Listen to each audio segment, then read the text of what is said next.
Hello everyone! Do you know what this is? That's right, it's a puppet. Have you played with a puppet before? Puppets are used for play and to tell stories. Look at these two puppets. Are they the same or different? They are different looking, right?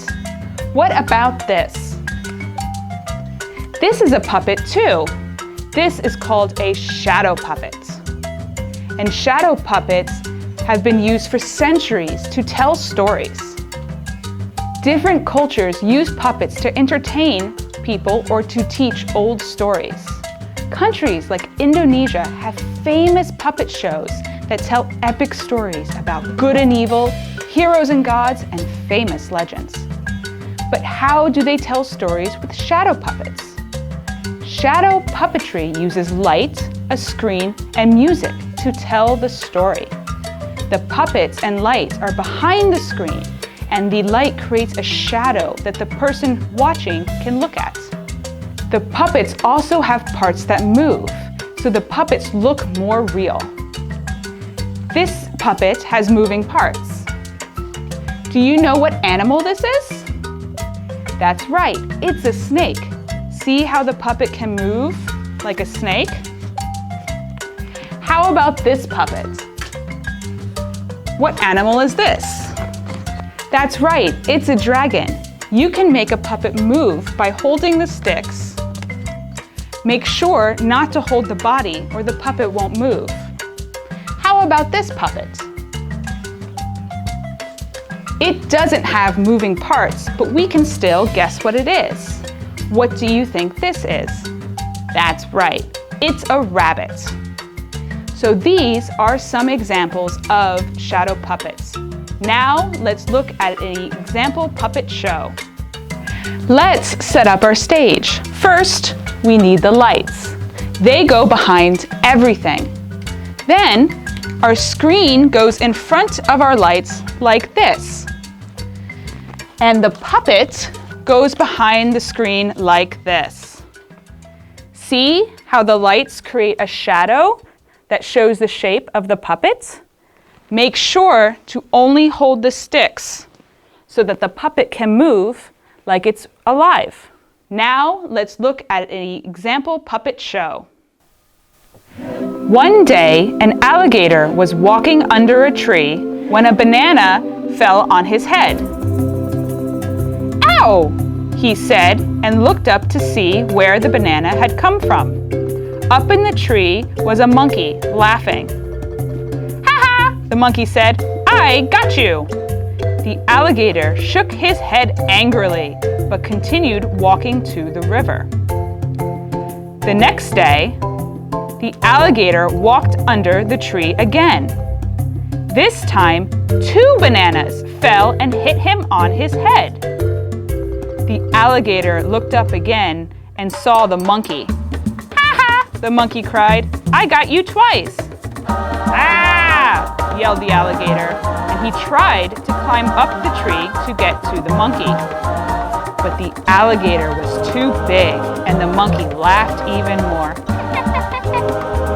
The alligator walked away sadly. The next day, the alligator tried to walk quickly past the tree, but the monkey threw bananas after him.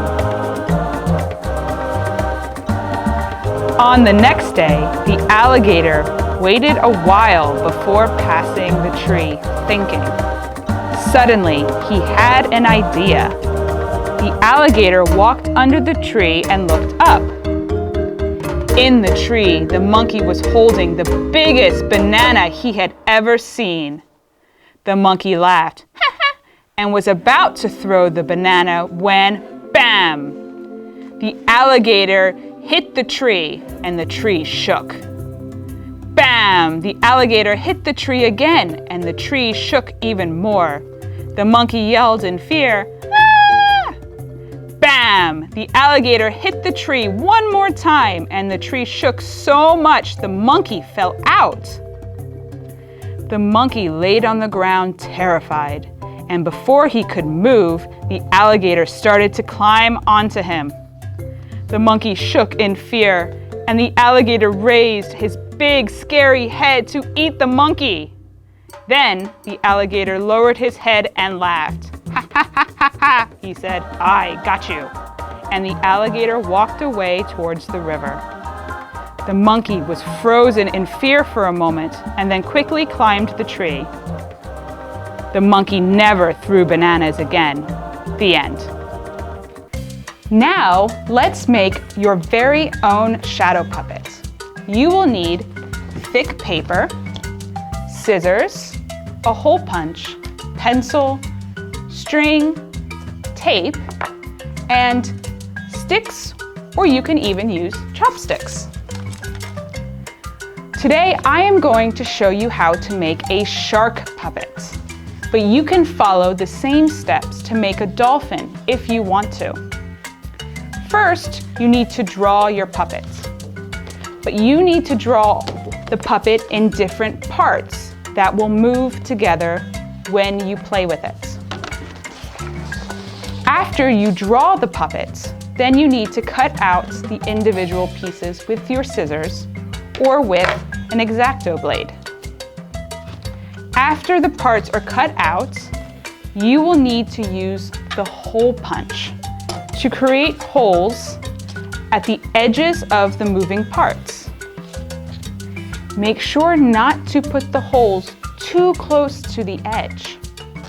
Next, you're going to take your string. Cut a piece of string and you are going to use it to tie the two pieces together so that the puppet can move. Make sure not to tie it too tight or the puppet won't move.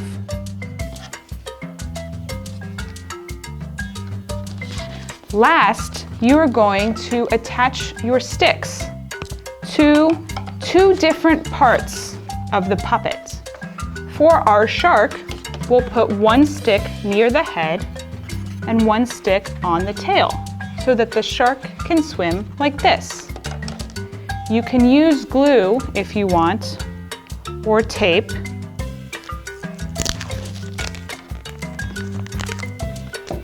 To attach the sticks to the puppet.